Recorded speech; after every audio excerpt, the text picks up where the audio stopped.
तो मैं समीर जी के साथ हूँ आज। और हम लोग ये डिस्कस कर रहे थे कि इनकी फैमिली 100 साल से यहाँ बालीवुड में रह रही है। एंड मुझे वो अपने जॉइंटिस के बारे में बता रहे थे। और यहाँ पर कैसे वेदर पैटर्न चेंज होता जा रहा है। तो आप बस बताते रहिए, क्योंकि आप ऑलरेडी इतना अच्छा बता रहे हैं। मैं बस सुनने के लिए बैठा हूँ, और मैं चाहूँगा ये चीज़ और लोगों तक पहुँचे जो आप वेदर के बारे में बता रहे हैं, और गर्मी से आपको कितना इफेक्ट हो रहा है यहाँ पर। প্রথমে আমার পরিচয় দিয়েই আমি সমর ভট্টাচার্য বারিপুর থেকে বলছি। তো ভাই এসেছেন আমার একটা ইন্টারভিউ নিচ্ছে। তো গরমের ব্যাপারটা নিয়ে যেটা বলার আহ, সেটা হলো যে গরম তো বাড়ছেই, গরম ক্রমশ বাড়ছে, গ্লোবাল ওয়ার্মিং হচ্ছে। কিন্তু এই গ্লোবাল ওয়ার্মিং যেটা হচ্ছে সেটা কেন হচ্ছে এটা আমরা কিন্তু কেউ কখনো ভাবছি না। এটার মূল কারণ হচ্ছে গাছ না লাগানো, গাছ অত্যাধিকভাবে কেটে ফেলা, এবং রিসেন্টলি বিভিন্ন ঝড় যে হয়ে গেল, যেমন আইলা, আমফান, এইগুলোতে আমরা দেখেছি সুন্দরবন সাইডে যে সমস্ত গ্রাম্য এরিয়াগুলো আছে, এগুলো প্রত্যেকটাই হচ্ছে নদীমাতৃক দেশের, নদীর সামনাসামনি প্রত্যেকটা গ্রামগুলো আছে। বর্ষার সময় বা এইসব ঝড়গুলোতে ওই নদীর উপর দিয়ে প্রচণ্ডভাবে ঝড় প্রবাহিত হয়, প্রচণ্ড ফ্লোতে।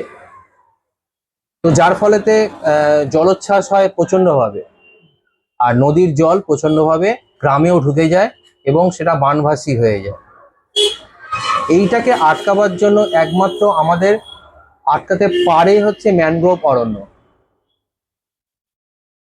আপনারা বা ভাই তুমি দেখেছো নিশ্চয়ই, ম্যানগ্রোভ অরণ্য আমাদের কাছে প্রচণ্ডভাবে এফেক্টিভ একটা জিনিস, যে গাছগুলোকে সরকারের তরফ থেকে এবং লোকাল গ্রামবাসীর তরফ থেকে এই গাছগুলো বসানোর জন্য ভীষণভাবে চেষ্টা করছে।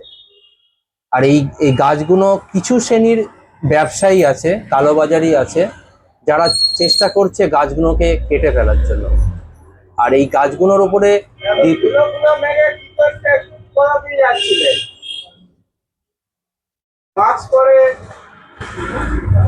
গাছ গাছগুলো থাকার জন্য প্রচুর প্রাণী উপকৃত হচ্ছে, মানুষজন উপকৃত হচ্ছে।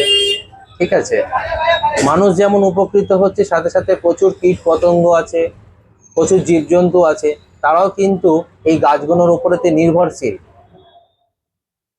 এর সাথে সাথে এই গাছগুলো না থাকার জন্য যেমন সমস্যা তৈরি হচ্ছে, আমি থাকার উপায়টা বললাম। গাছগুলো থাকলে এই গ্রামগুলো বাঁচবে এবং আমাদের এই যে গ্লোবাল ওয়ার্মিং, এই জায়গাটা অনেকটা কমে যাবে। গাছ শুধু ম্যানগ্রোভ অরণ্যই না, বিভিন্ন ধরনের গাছ। আর যত এই বিভিন্ন ধরনের গাছগুলো এখন দেখা যাচ্ছে যে জমি আস্তে আস্তে কমে আসছে, মানুষের পপুলেশন বাড়ছে, গাছগুলো কেটে ফেলে সেখানে বিল্ডিং তৈরি হচ্ছে, বড় বড় অট্টালিকা তৈরি হচ্ছে, যার ফলেতে গাছগুলো না থাকার জন্য বৃষ্টির যে ওয়েদারের যে পরিবর্তন সেটা আমরা লক্ষ্য করতে পারছি। আমরা যেটা মনসুন মনসুন টাইম বলি, সেই মনসুন টাইমটা মানে বর্ষা যেটাকে আমরা বলে থাকি, সেই বর্ষাটা ঠিক সময় মতন আমরা বৃষ্টি পাচ্ছি না। বৃষ্টি না পাওয়ার জন্য ফসলের ক্ষতি হচ্ছে।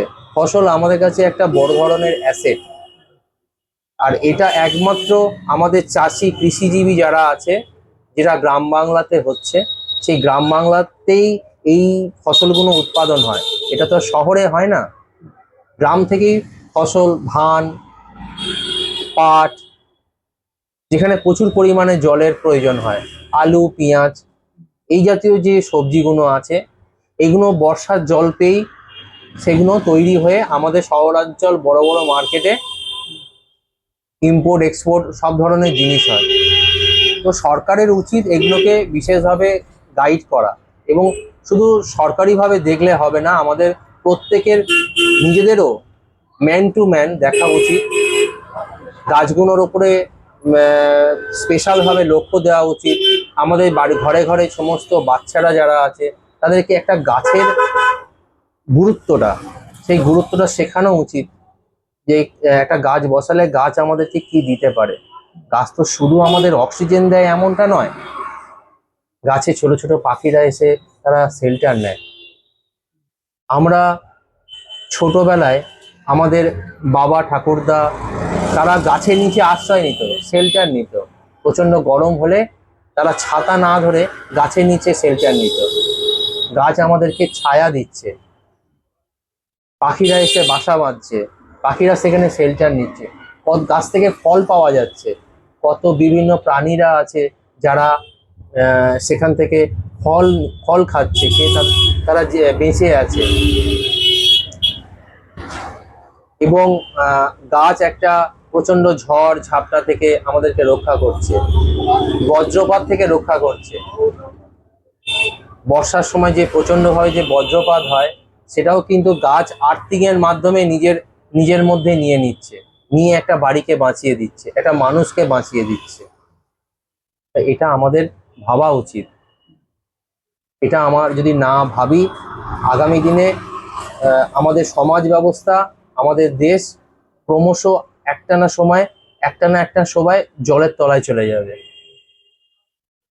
কারণ আমাদের কলকাতা মহানগরী জলের স্তর বাড়ছে, সুন্দরবনে জলের স্তর যা ছিল আগে এখন বেড়ে প্রচুর পরিমাণে প্রচুর গ্রামের পর গ্রাম নষ্ট হয়ে যাচ্ছে। तो आप कह रहे हैं पानी बढ़ने के पानी बढ़ रहा है, बारिश के सीजन पे पानी बढ़ रहा है और डूब जाएगा। और डूब जा रहा है, सारा इलाका डूब जा रहा है। ये क्या कारण है? पानी बढ़ने का कारण क्या है? उधर से पानी गल रहा है और वही पानी इधर उधर বিভিন্ন নদী মাতৃক এরিয়া হয়ে বিভিন্ন জায়গায় ছড়িয়ে পড়ছে, স্প্রেড করছে। সামনে কিছুদিন আগে একটা ভূমিকম্প পর্যন্ত হয়ে গেছে। কেন হচ্ছে? আমাদের মাটির নিচে যে আগ্নেয়গিরি আছে, যে সেলগুলো আছে, সেই সেলগুলো একে অপরের সঙ্গে ধাক্কা লাগছে এই প্রচন্ড হিটের জন্য, গরমের জন্য। তারপরেতে আমরা বিভিন্ন সাইডে বিভিন্ন জায়গায় একে অপরের দেশের উপরেতে যে পারমাণবিক হামলা করছি, যে ক্ষেপণাস্ত্র প্রয়োগ করছি, তার এফেক্ট, তার যে রেডিয়েশন, সেটা সেই জায়গার মধ্যে সীমিত নেই, বাতাসে ধূলিকণার মধ্যে তার রেডিয়েশন ছড়িয়ে পড়ছে, বাতাস এয়ারকে হিট করছে। এটাও কিন্তু গরমের একটা কারণ। ঘরে আমরা এসি লাগাচ্ছি, এসির যে গরম হাওয়াটা, ঘরটাকে হয়তো আমরা ঠান্ডা করে দিচ্ছি, কিন্তু এসির যে গরম হাওয়াটা যাচ্ছে কোথায়? সেটা তো বাইরেই বেরিয়ে আসছে, বাইরে বেরিয়ে এয়ারের সঙ্গে মিশছে, তো এয়ারকে হিট করে দিচ্ছে। যার ফলে বিভিন্ন জায়গায়, কোনো জায়গায় 50 ডিগ্রি, কোনো জায়গায় 45 ডিগ্রি, কোনো জায়গায় 40 ডিগ্রি গরম গরম সৃষ্টি হচ্ছে। বাঁকুড়া, পুরুলিয়া, বর্ধমান, এইসব জায়গাগুলোতে আমরা দেখতে পাই গরমের টেম্পারেচার প্রচন্ড। गुजरात। जैसे हम लोग तो एसी चला सकते हैं, पर आपने देखा है कि गर्मी अचानक से इतनी बढ़ रही है। अब टाइगर पॉपुलेशन या जो पॉपुलेशन वाइल्ड लाइफ की है, क्योंकि हम लोग तो वो पेड़ काटते जा रहे हैं, हम तो बता रहे थे। तो आपको लगता है पॉपुलेशन से भी कुछ फर्क पड़ रहा है उसके जानवरों को? हाँ, वो तो पड़ रहा है। पॉपुलेशन के हिसाब से जानवर जो है वो ठीक से रह नहीं पा रहे हैं, घट रहा है। उनका जो फ्रीडम प्लेस है वो घट रहा है। ये पॉपुलेशन का वजह से हो रहा है, क्योंकि जानवर लोग खाने के लिए गांव जो एरिया है वहाँ पे जा रहा है, ठीक है, खाने का খাবার খুঁজতে খুঁজতে গ্রামে ঢুকে পড়ছে। আসাম, সিকিম, মণিপুর এইসব জায়গায় হাতির দল, তারা গ্রামে ঢুকে শস্য খেয়ে নিচ্ছে, গ্রামের মানুষকে মেরে ফেলছে। কেন? তারা সাধারণ মানুষ, গ্রামের মানুষ তারা করতে গেলে তাদের উপর ক্ষিপ্ত হয়ে যাচ্ছে, গাছ কেটে ফেলা হচ্ছে, তাদের খাবার কমে যাচ্ছে, খাবারের সন্ধানে তারা গ্রামে চলে আসছে।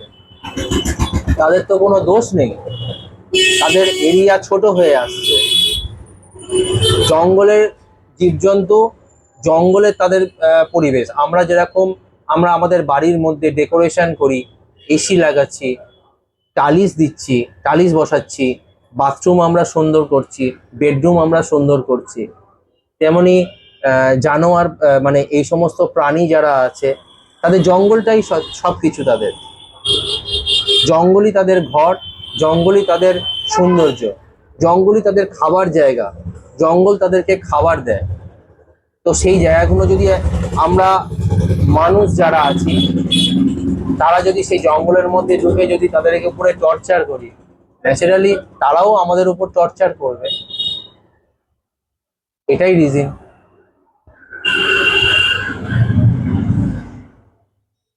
एंड आपको और भी कुछ कहने लगे जगह की हिस्ट्री के बारे में या जैसा भी आपका मानना है। এই জায়গার হিস্ট্রি, আমার বয়স তুলনায় আমার এখন 43 এজ আছে। বারুইপুর একটা খুব সুন্দর জায়গা, সুন্দর সিটি। ছোটবেলা থেকে আমি এই জায়গাতে বেড়ে উঠেছি। এখানে স্কুল এখানেই, পাঠশালা এখানেই, কলেজ কলকাতাতে আমি কলেজ করেছি। আমার পাঠশালা ছিল আনন্দময়ী পাঠশালা, এবং তার পাশে বারুইপুর হাই স্কুল হচ্ছে আমার স্কুল। আর আমার কলেজ লাইফ কাটিয়েছি আমি Acharya Girishchandra Bose college, formerly Bangabasi college of commerce. এখান থেকে আমি বিকম করি। তো ছোটবেলা থেকেই এখানে আমি, বাবা, দাদু এনাদের মুখ থেকে যেটা শুনেছি, এখানে বারুইপুরে পেয়ারা খুব বিখ্যাত। এখানকার যে পেয়ারা আছে এটাকে বলা হয় গুয়েভা, সেটা বাইরে এক্সপোর্ট হয় এবং তার থেকে জ্যাম, জেলি, আচার এই জাতীয় জিনিসও তৈরি হয়। ঠিক আছে। আর এখানে একটা সুন্দর সুন্দর দেখার মতন অনেক জায়গা আছে। চৌধুরী বাড়ি আছে, রাসমাঠ সামনেই চৌধুরী বাড়ি আছে। এখানে প্রচুর শুটিংও হয়, টলিউড থেকে শুটিং হয়, প্রচুর প্রচুর শুটিং হয়েওছে।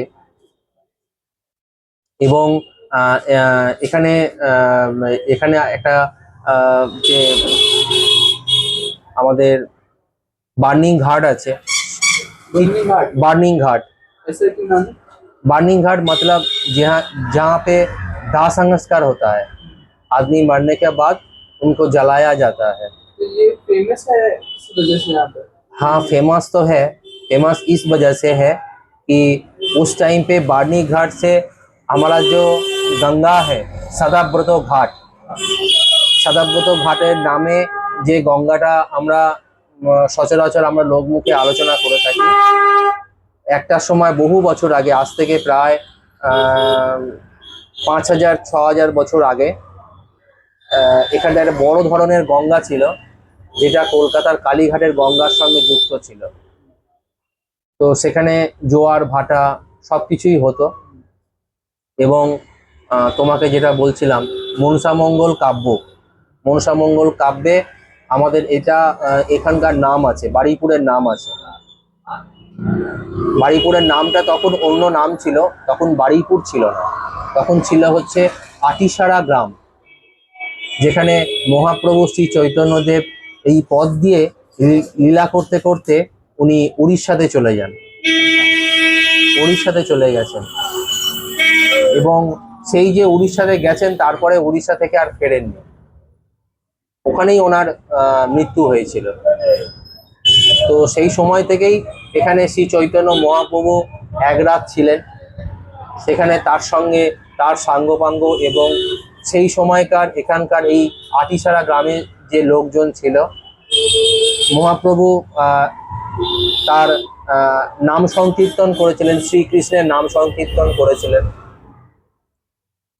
এবং যেখানে উনি ওই ঠাকুরের নাম সংকীর্তন করেছেন, তার পাশেই আছে হচ্ছে बार्निंग घाटটা। यहाँ से कितना दूर है बनीघाट? बार्निंग घाट यहाँ से 1.5 किलोमीटर, और 1 से 1.5 किलोमीटर। और जो रविंद्रनाथ जी का घर है वो कहाँ पर है? रविंद्रनाथ जी का घर तो नहीं है, बंकिम चंद्र चट्टोपाध्याय यहाँ का डेप्यूटी मैजिस्ट्रेट थे। उस टाइम पे जो घर पे वो रह रहे थे वो रविंद्र भवन का नाम से जाना जाता है। उसी मकान से অপোজিট নিউ ইন্ডিয়ান মাঠ আছে, ওই মাঠের পাশে ওই ঘরটা আছে। कहाँ पर है इमर? यहाँ से रविंद्र भवन अगर पूछोगे तो सब लोग दिखा देगा। रविंद्र भवन वो पहले जैसा था, अभी थोड़ा सा अपडेट हुआ है, मॉडिफाई हुआ है, लेकिन वैसा ही है। ये जो व्हाइट कलर का मंदिर है नहीं नहीं, ये जो व्हाइट कलर का ये अलग मंदिर है, ये दुर्गा टेम्पल है, माता दुर्गा माता का टेम्पल है, ये नहीं है। सीधा जाके रविंद्र भवन किसी को भी पूछोगे तो बता देगा रविंद्र भवन है। उसका सामने एक तो माठ है, वही वाला न्यू इंडियन माठ, वहाँ पे एक तो घर है, वो जहाँ पे वो बंकिम चंद्र चट्टोपाध्याय उसी टाइम पे रह रहे थे। বাড়িপুরবাসী সবারই একটা পৌরসভা এবং কাউন্সিলরদের কাছে রিকোয়েস্ট এবং সরকারের কাছেও রিকোয়েস্ট, ওই যে ভবনটা আছে ওটা বহু পুরাতন ঐতিহাসিক ভবন একটা, ওই ভবনটাকে যাতে আরো ভালো করে মডিফাই করে রাখা যায়, রক্ষণাবেক্ষণ করা যায়, তার জন্য সরকারের কাছে আমরা বাড়িপুরের বাসীর তরফ থেকে একটা অ্যাপিল করা হয়েছে। এবার সরকার বলেছে ওটা আমরা দেখব, পৌরসভাও বলছে আমরা দেখব, চেষ্টা করছি ওই ভবনটাকে যাতে আরো আপডেট করে মডিফাই করে রক্ষণাবেক্ষণ করা যায়। Thank you so much. Thank you thank you thank और यू। आपने सारी इन्फॉर्मेशन निकाली। आई थिंक बहुत लोगों को पता चलेगा, मुझे खुद बहुत अच्छा लगा जब आपने बताया। पहली बार ऐसे फैसिनेटिंग लगा कि बंकिम चंद्र चार्डी यहाँ के रहने वाले हैं। आपसे बात करके बहुत अच्छा लगा, आपको भी बात करके बहुत अच्छा लगा। आप प्यारे हो, बहुत मीठा स्वभाव का हो।